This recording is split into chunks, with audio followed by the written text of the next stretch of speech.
Lepo pozdravljeni.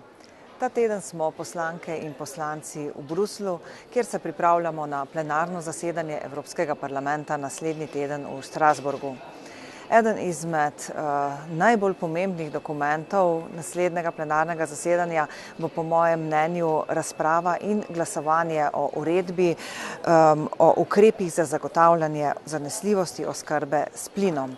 To, da je uredba in ne direktiva, pomeni, da bodo zahteve iz tega dokumenta začele veljati takoj po celotni Evropski uniji, v primeru, če bi bila to direktiva, pa bi morale države članice te zahteve prenesti v lastno zakonodajo.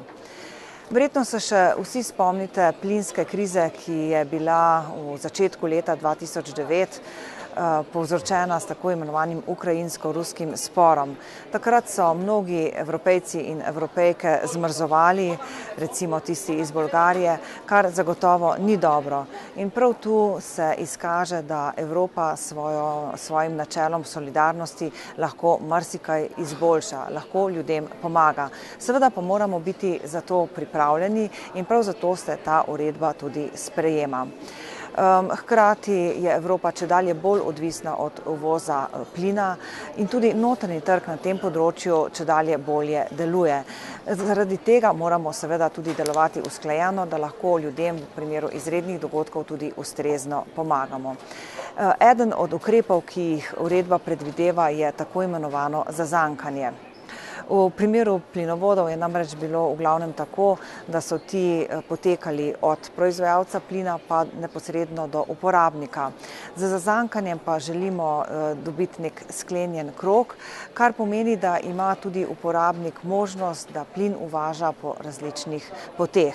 Zato je seveda potrebno zgraditi več infrastrukture, se pravi več povezav, hkrati pa tudi omogočiti, da bo pretok plina možen po plinovodu v obeh smereh. In to omogoča oziroma to bo zahtevala ta nova uredba. Poleg tega se z uredbo zahteva tudi obvezna ocena tveganja.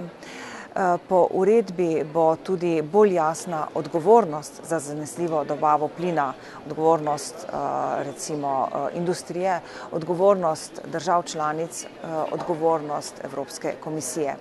Hkrati pa bo z uredbo tudi oblikovan načrt preventivnih ukrepov in načrt za izredne razmere. Uredba natančno določa, do kdaj mora biti ta načrt pripravljen in kaj vse mora vsebovati.